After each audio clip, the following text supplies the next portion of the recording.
अस्सलाम वालेकुम क्लास, क्या हाल है बेटा? ठीक ठाक है?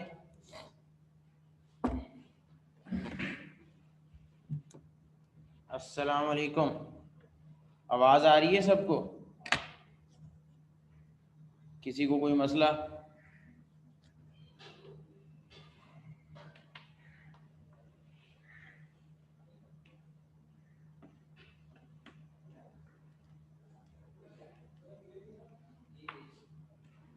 चलें जी, लास्ट हमने क्या किया था, कुछ याद है? लास्ट टॉपिक हमने क्या किया था? यंग डबल स्लिट एक्सपेरिमेंट कर रहे थे, ठीक है। तो उसमें कहाँ तक पहुँच गए थे हम?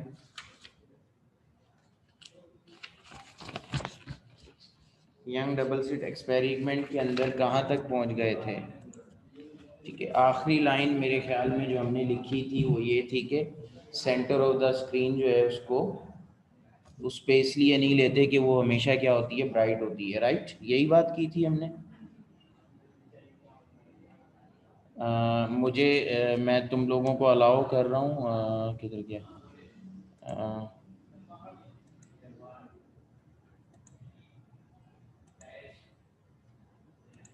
कोई एक आदमी ज़रा लास्ट पैराग्राफ जो हमने लिखा था उसको कंप्लीट पढ़ के मुझे बताएगा।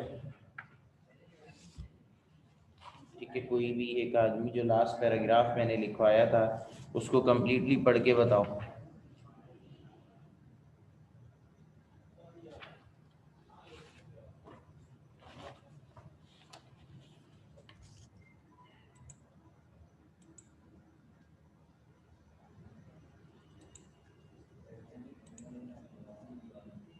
हाँ जी, कोई एक आदमी पढ़ के बताओ।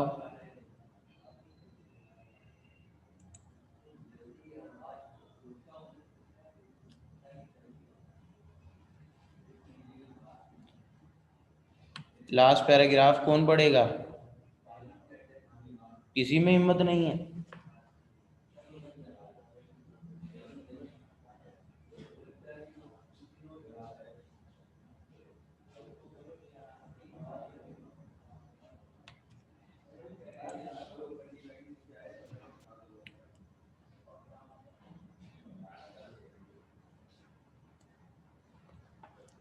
ओके, ठीक है।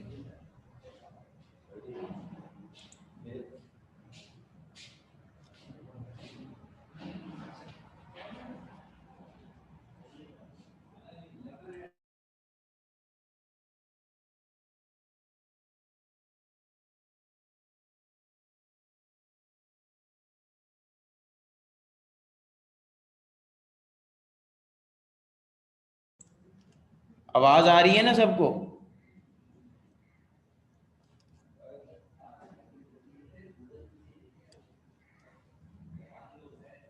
साउंड क्लियर है सबको? ओके, फाइन, ठीक है। नहीं बताओ भाई, नहीं पढ़ के दो, मैंने तो अलाउ किया था। बहरहाल हम आगे चलेंगे। मेरे ख्याल में इसके बाद हमने बनानी है डायग्राम, राइट? तो डायग्राम के लिए मैं वाइट बोर्ड शेयर करूँगा, ठीक है जी, ताकि मैं डायग्राम जो है वो इजीली बना सकूँ, ठीक है? क्लियर है? तो हमने बनानी है डायग्राम, ठीक है।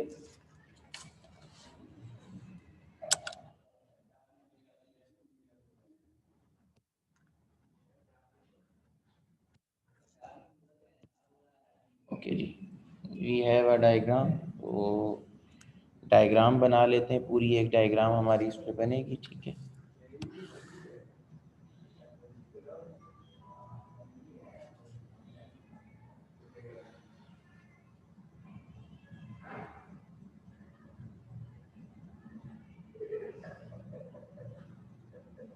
चैप्टर नंबर 8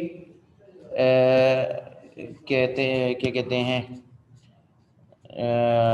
टेस्ट का जो सिलेबस है आप लोगों का, दैट इज़ चैप्टर नंबर 8 की थ्योरी है।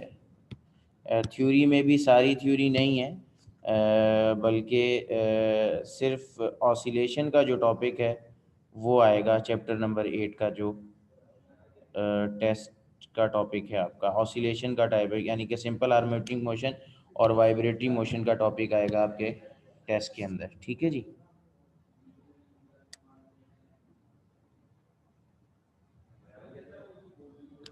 ओके जी, डायग्राम हम बना रहे हैं, सही है जी।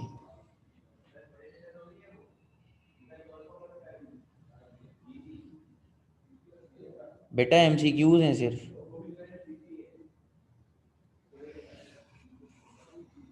ये पूछ कौन रहा है टेस्ट का टॉपिक? ठीक है जी।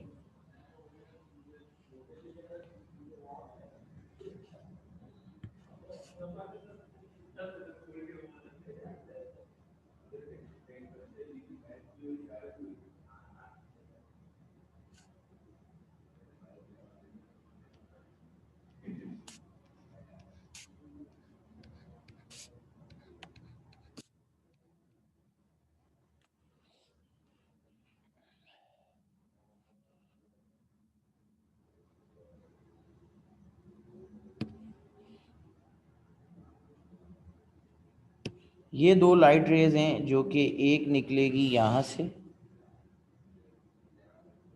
ठीक है जी, और दूसरी निकलेगी यहाँ से। ठीक है जी, ये दो लाइट रेज हैं, सही है। ये आपकी स्लिट स्क्रीन है, ठीक है।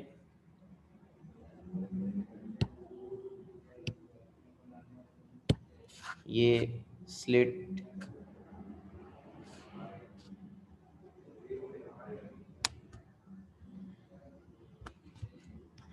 S1, ये स्लिट S2, ठीक है जी।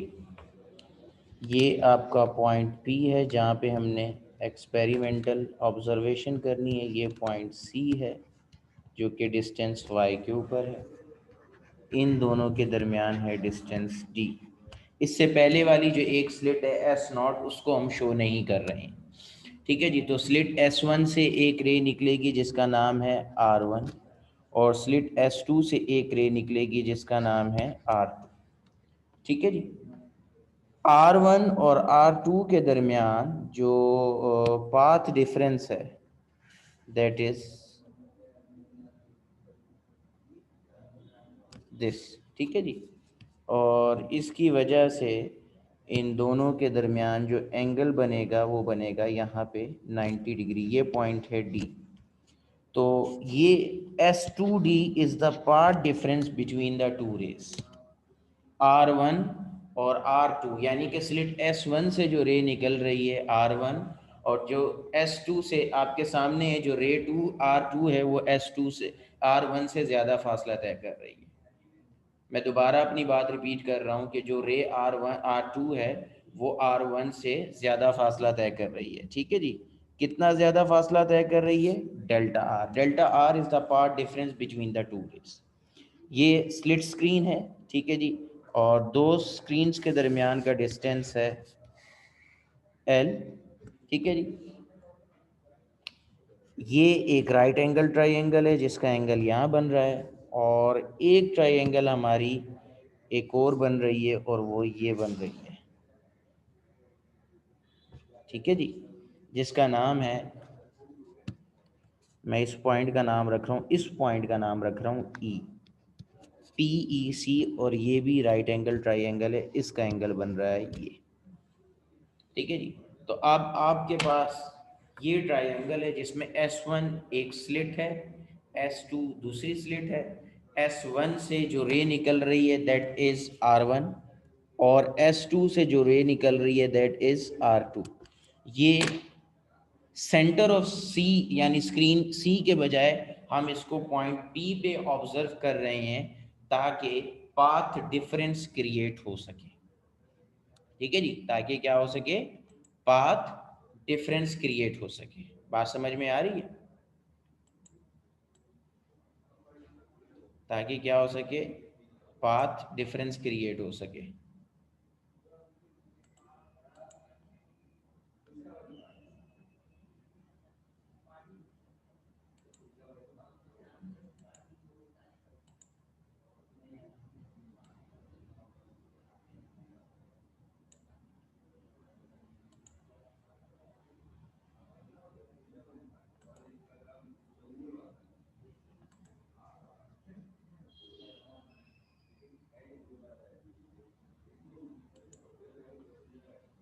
जी बेटा, डायग्राम बना लिया आप लोगों ने?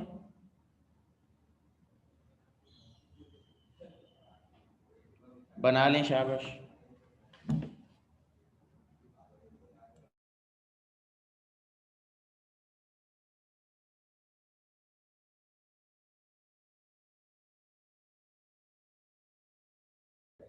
जो है हम डेरिवेशन शुरू कर रहे हैं। तो जैसा कि मैंने आपको बताया कि हमारे पास जो डायग्राम है उसमें दो ट्राइंगल्स हैं, ठीक है जी। एक है S1 S2D, ठीक है जी, राइट एंगल ट्राइंगल है, और दूसरी है, ठीक है जी, दूसरी है दो राइट एंगल, ठीक है जी। जी कोई कुछ कह रहा है? कोई कुछ, लाइबा क्या कह रही हो बेटा? लाइबा कुछ कह रहे हो?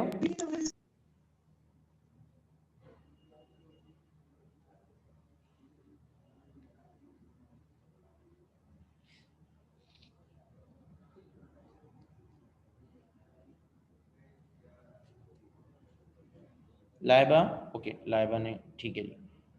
जी, तो डेरिवेशन की हेडिंग दे दें। अब ये जो बातें मैं डायग्राम में आपको बता के आया हूँ वही हम लिखेंगे, ठीक है जी।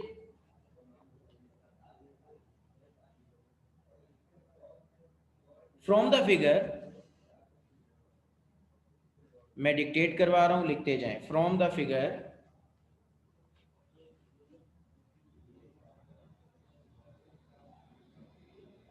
The ray emerging from slit S1,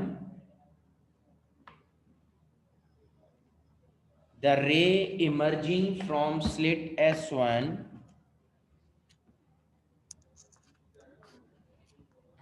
कौन सी है वो? S1P इक्वल टू R1, ठीक है जी। The ray emerging from slit S1, वो कौन सी है? S1P is equal to R1।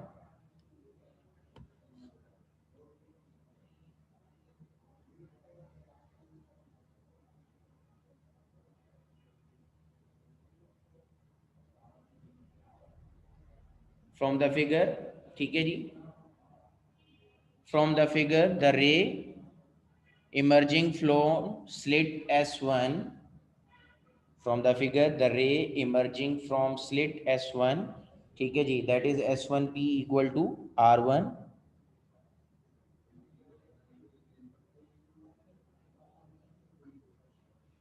travels travels travels distance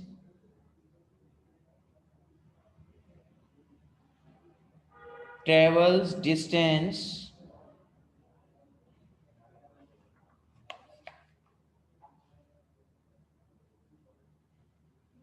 less than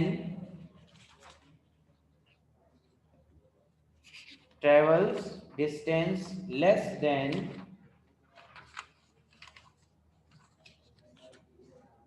than the ray emerging from less than the ray emerging from slit S2, that is S2P equal to R2।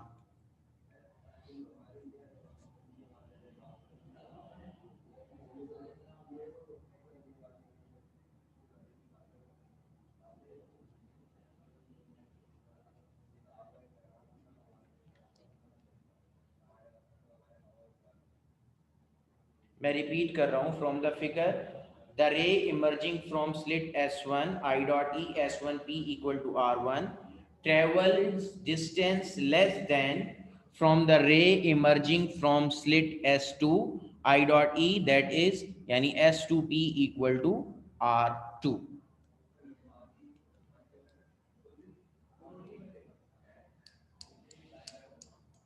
जी बेटा, आ गए यहाँ तक?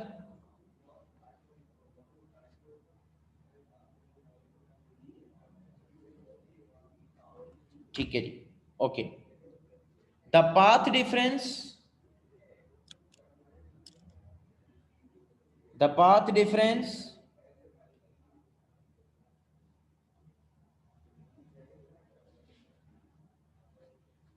The path difference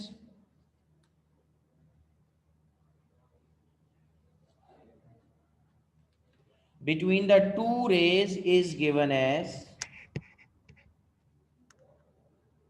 the path difference between the two rays is given as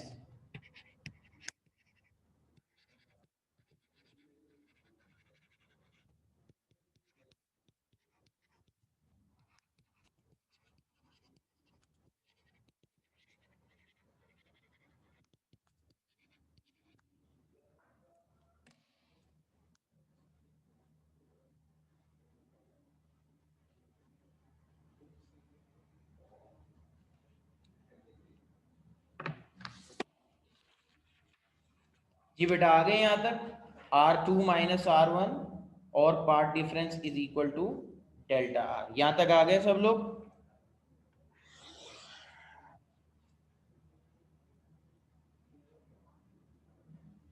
जी यहाँ तक आ गए बच्चों? Okay. In right angle triangle S1 S2D, in right angle triangle S1 S2D, sin theta equal to perpendicular upon hypotenuse. Perpendicular आपका है S2D और hypotenuse है S1 S2, यानी कि sine theta equal to delta R upon D. तो delta R is equal to D sine theta, therefore path difference is equal to D sine theta. यहां तक किसी का कोई सवाल है तो पूछ लीजिए।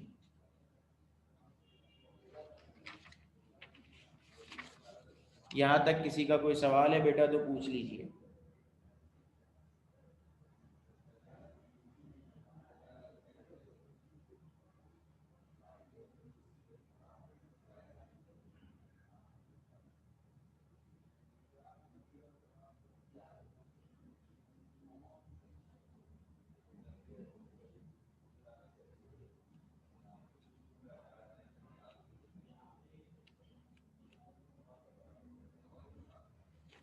जी बेटा किसी का कोई सवाल है तो पूछ लीजिए।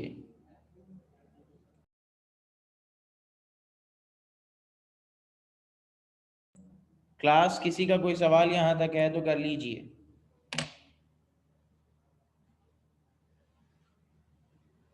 क्लास किसी का सवाल बेटा, किसी का यहाँ पे कोई सवाल है तो कर लीजिए।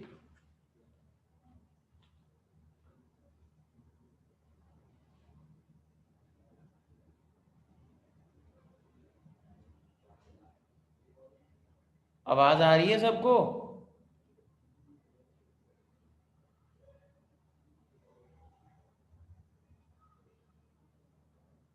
आवाज आ रही है?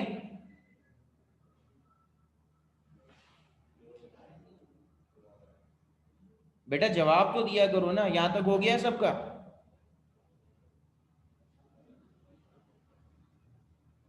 ओके, तो यहाँ तक हम आ गए। अच्छा, अब अगली बात करेंगे, ठीक है जी।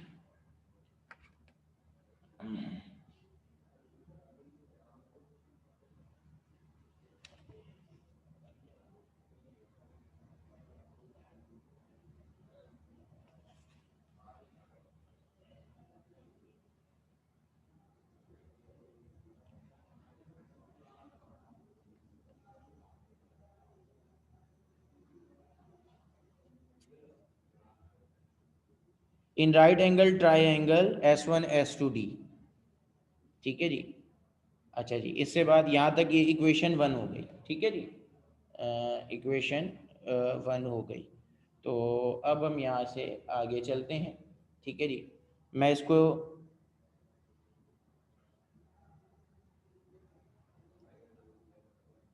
परपेंडिकुलर S2D क्यों लिया है? वाओ, जबरदस्त। राइट एंगल ट्राइंगल में परपेंडिकुलर क्या होता है समीदुर रहमान? राइट एंगल ट्राइंगल में परपेंडिकुलर कौन सी साइड होती है? क्लास आगे चलेंगे, मैं इरेज कर रहा हूं बेटा बोर्ड, ठीक है जी। ओके, अब आप हेडिंग देंगे पोजीशन ऑफ ब्राइट फ्रिंज।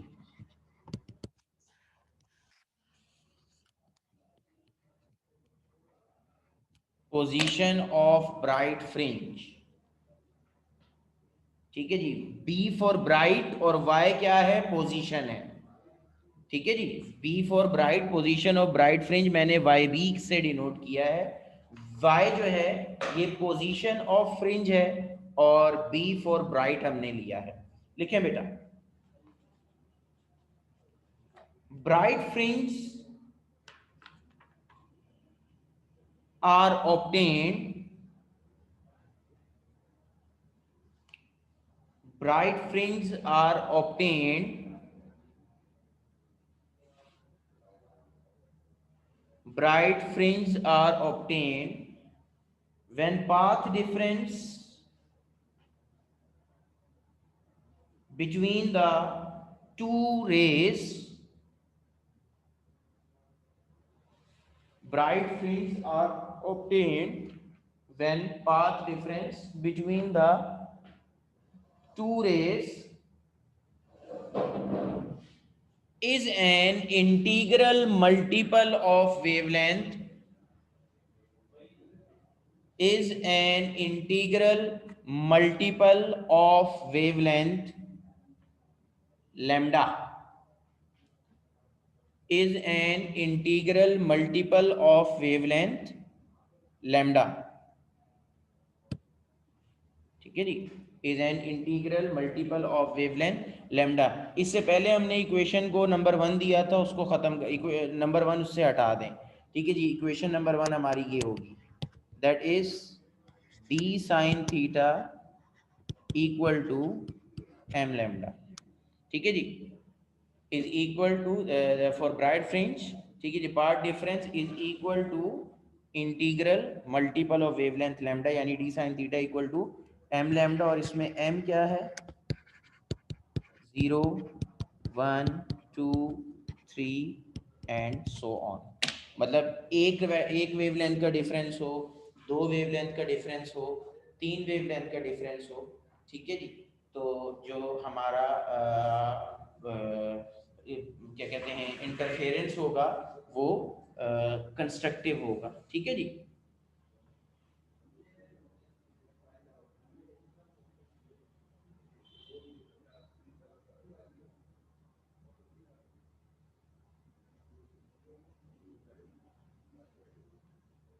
थोड़ा सा मुझे position of bright fringe repeat कर देगा कोई?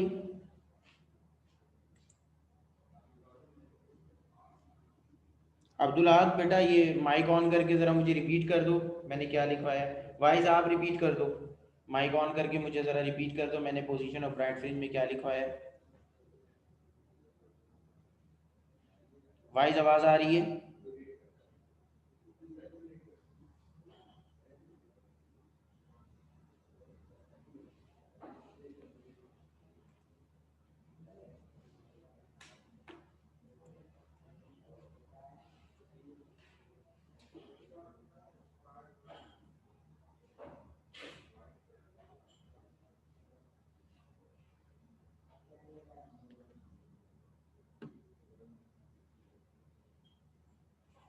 चलें भाई नहीं करें रिपीट, ठीक है। Two light rays interfere constructively.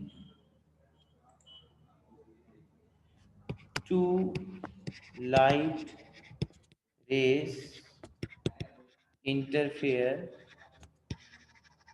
constructively and a bright fringe, ठीक है जी, and bright fringe are formed, ठीक है जी।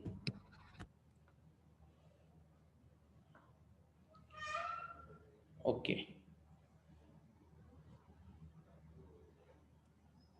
ये हो गई इक्वेशन नंबर 1। अच्छा जी, नाउ इन राइट एंगल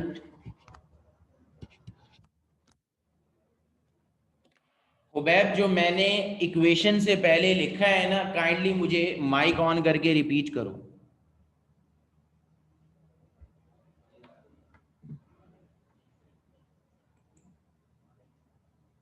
हुबैब, आवाज आ रही है मेरी?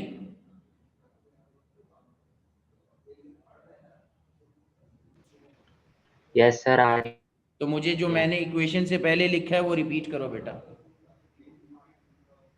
पोजीशन ऑफ ब्राइट फ्रिंज में मैंने जो ओके सर। लिखवाया उसको रिपीट करो।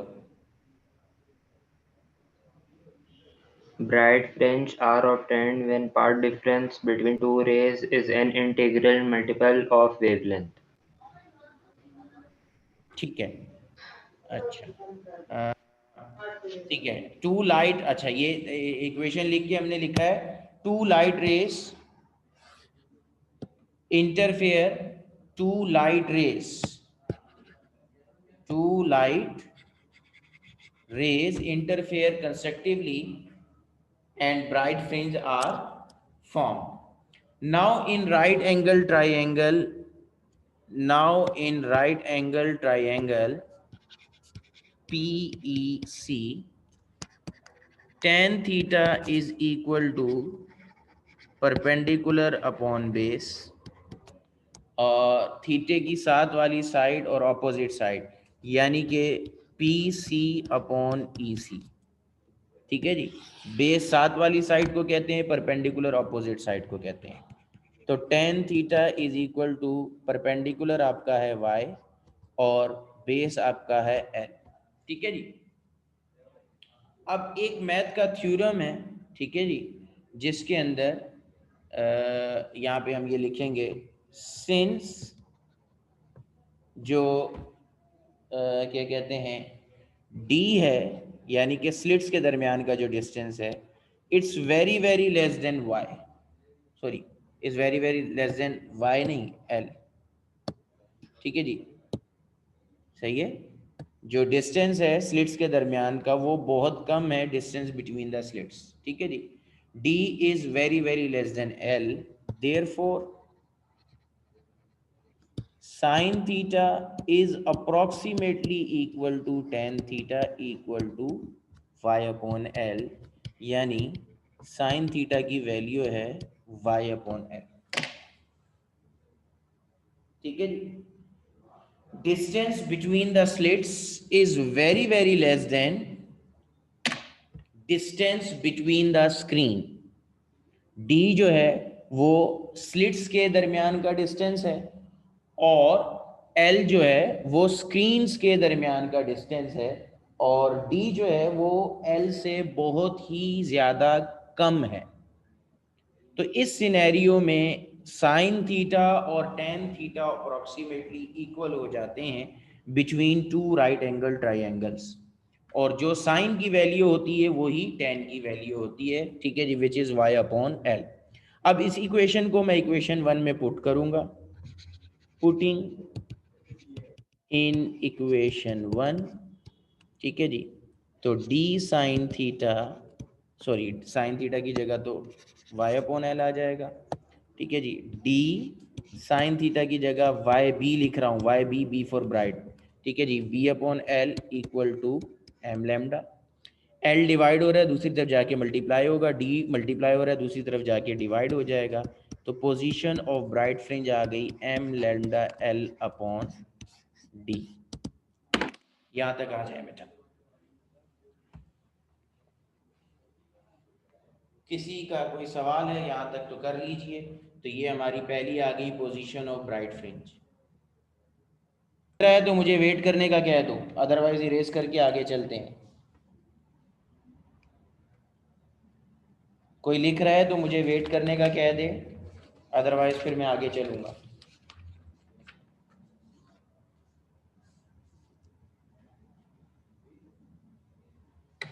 ठीक है, तो now we have position of dark fringe.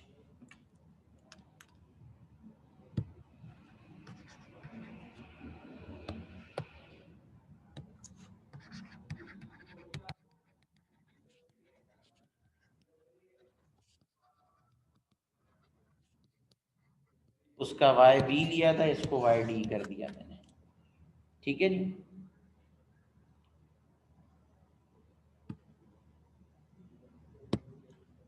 Okay, dark fringe are obtained,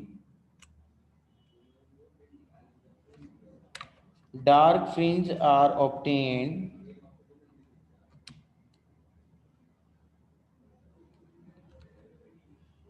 dark fringe are obtained when two light rays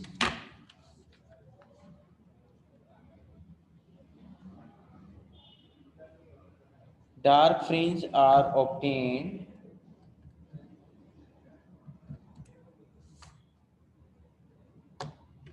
when two light rays interfere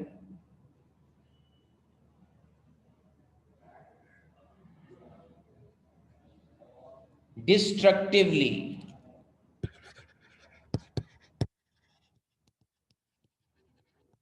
dark fringe are obtained when two light rays interfere destructively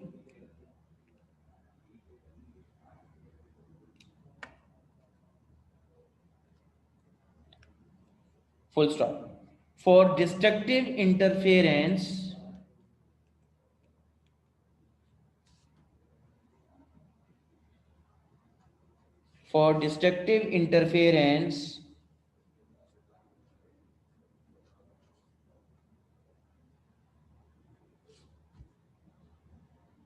the path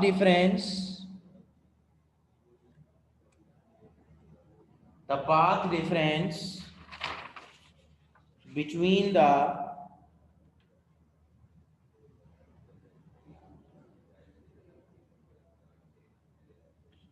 path difference between the two rays, the path difference between the two rays for destructive interference, the path difference between the two rays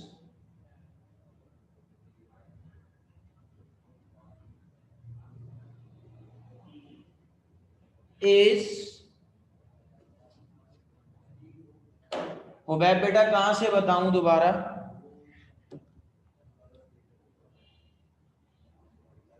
अच्छा, position of dark fringe मैं दोबारा repeat कर देता हूं, ठीक है जी। Dark fringe are obtained when two light rays interfere destructively, ठीक है जी।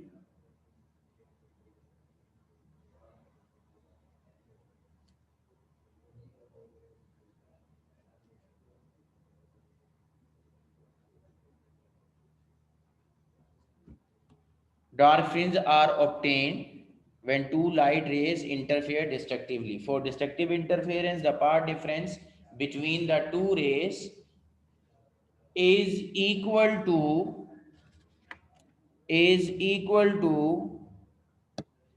odd integral multiple of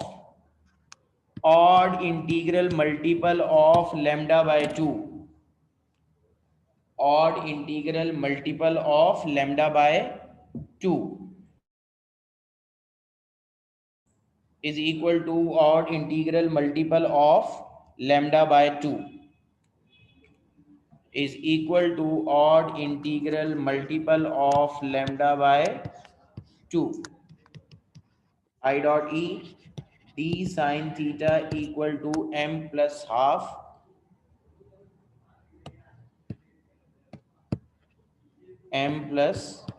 half lambda, ठीक है जी।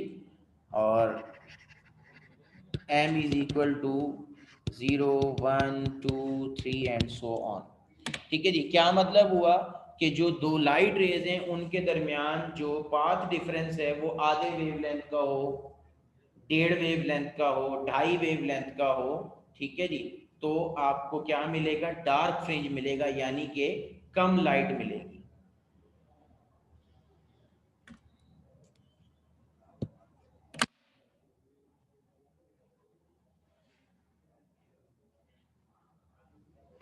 ठीक है, अगर जो पाथ डिफरेंस है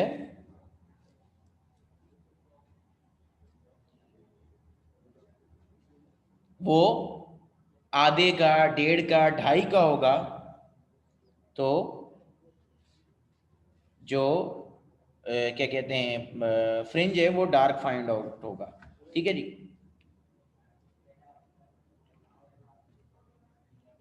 पुटिंग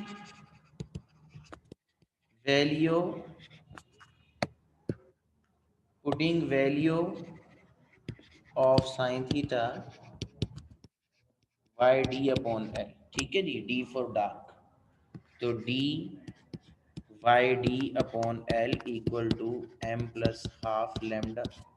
ठीक है जी, तो Y D is equal to M plus half lambda L upon D. ये आ गई आपके पास डार्क फ्रिंज का फार्मूला, कॉपी कर लें।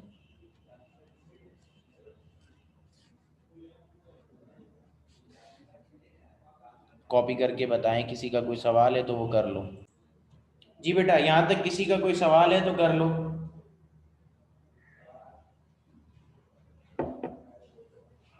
Dark fringes are formed when two light rays interfere destructively. For destructive interference, the path difference between the two rays is equal to odd integral multiple of half wavelength यानी lambda by 2। ठीक है जी, और उसके बाद ये I dot E के बाद वाला सारा लिखना है।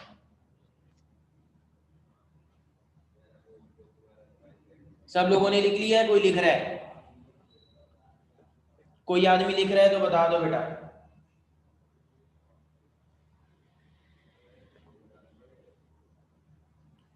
कोई आदमी लिख रहा है तो बता दीजिए।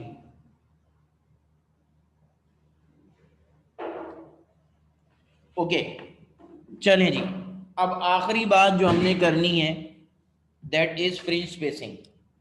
ठीक है जी, आखिरी बात जो हमने करनी है that is fringe spacing. Heading देते हैं फ्रिंज स्पेसिंग, यानी कि दो फ्रिंज के दरमियान का डिस्टेंस। इसको हम डिनोट करते हैं डेल्टा एक्स से। ठीक है जी, the distance between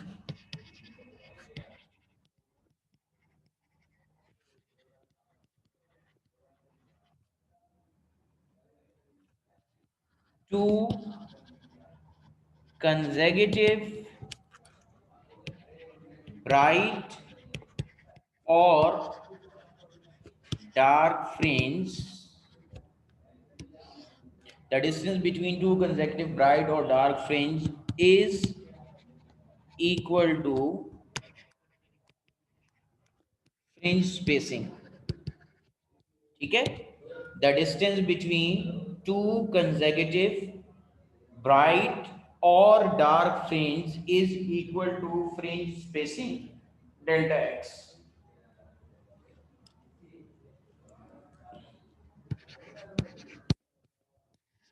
given as delta x equal to y2 minus y1। ठीक है जी, y2 माइनस y1। ठीक है जी, y2 सेकेंड फ्रिंज है, y1 फर्स्ट फ्रिंज है।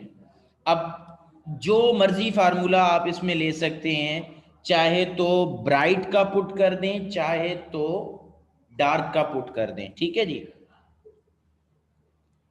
ठीक है जी, फॉर ब्राइट फ्रिंज y2 की वैल्यू होगी 2 lambda L upon D, M की जगह आएगा, और y1 की वैल्यू होगी लैम्डा एल अपॉन डी। ठीक है जी, फॉर ब्राइट फ्रिंज, और डार्क के लिए 2 + ½ लैम्डा होगा, ठीक है जी। तो जब आप इसको पुट करेंगे तो delta X equal to 2 lambda L upon D minus lambda L upon D, तो आपके पास डेल्टा एक्स आएगा lambda L upon D, which is the expression for fringe spacing. इसमें किसी का कोई सवाल है तो कर लीजिए, बाकी ये हमारा टॉपिक कंप्लीट हो गया और अब हम इसके न्यूमेरिकल करेंगे, ठीक है जी। जल्दी से इसको कंप्लीट कर लीजिए। ओके भाई, ठीक है, ये कॉपी हो गया। तो बुक का न्यूमेरिकल नंबर, ठीक है, बुक का पेज नंबर 317 और न्यूमेरिकल नंबर है 2, ठीक है जी। बुक का पेज नंबर 317, क्वेश्चन नंबर 2, ठीक है जी। कहते हैं in a double slit experiment the separation of slits, ध्यान से सुनिएगा, सेपरेशन ऑफ स्लिट्स को छोटा डी 1.9 मिलीमीटर डिवाइड बाय 1000 करेंगे तो ये हो गया 1.9 exponent -3 metre. Separation of slit को हम छोटे डी से डिनोट करते हैं। फ्रिंज स्पेसिंग यानी delta X 0.31 millimetre, again divide by 1000 करेंगे तो 3.1 एक्सपोनेंट -4 मीटर, ठीक है जी। 0.31 मिलीमीटर, तो डिवाइड बाय 1000 करेंगे तो 3.1 exponent -4 metre. At a distance 1 metre, यानी कि लेंथ जो दे दी दोनों स्क्रीन्स के दरमियान वो कितनी है, 1 मीटर। फाइंड द वेवलेंथ, ठीक है। तो फ्रिंज स्पेसिंग का फार्मूला लगेगा delta X equal to lambda L upon D. हमें वेवलेंथ निकालना है, डी उधर जाके मल्टीप्लाई हो जाएगा और एल डिवाइड हो जाएगा, यानी 3.1 exponent -4 multiply 1.9 exponent -3 divide by 1। तो ये हमारे पास आंसर आएगा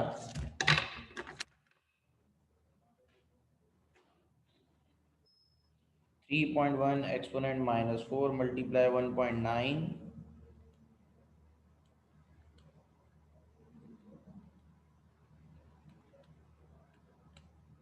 5.89 एक्सपोनेंट -7।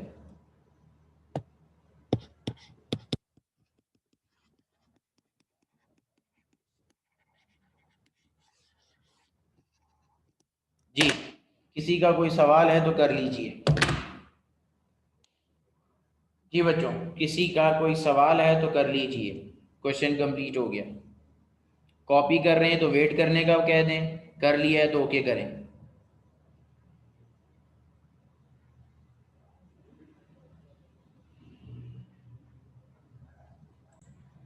जल्दी कॉपी करें, शाबाश बेटा।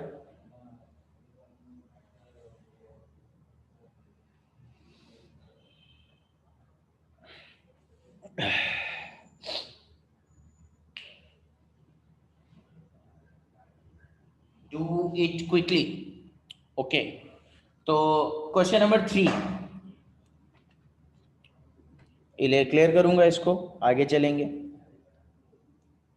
कर दूं क्लियर, कोई लिख रहा है? जल्दी करें Isha.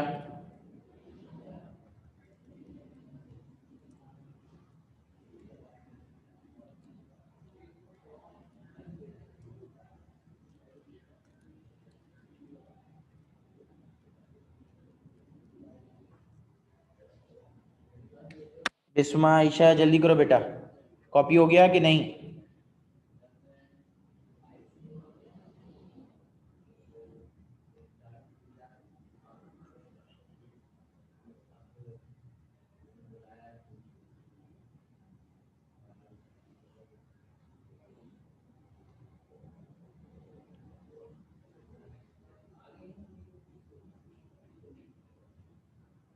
Okay, question number 3, Page 317. Interference fringes are produced by two slits 0.25 millimeter apart. Divide by 1000. 2.5 exponent minus 4 meter. On a screen 150 millimeter.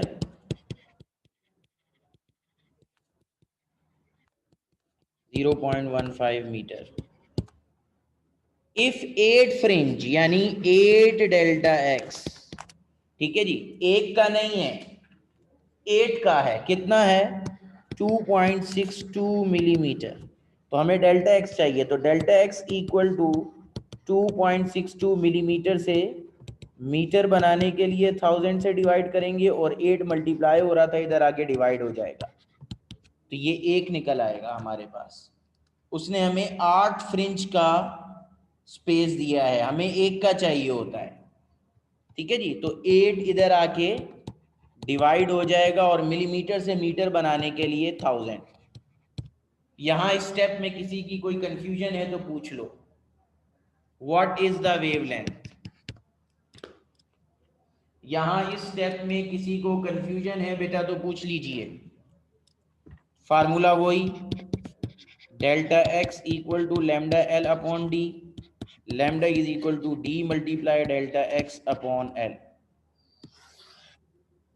तो lambda is equal to D की value 2.5 exponent minus 4 multiply 3.275 exponent minus 4 divide by 0.15। ऊपर हमारे पास आएगा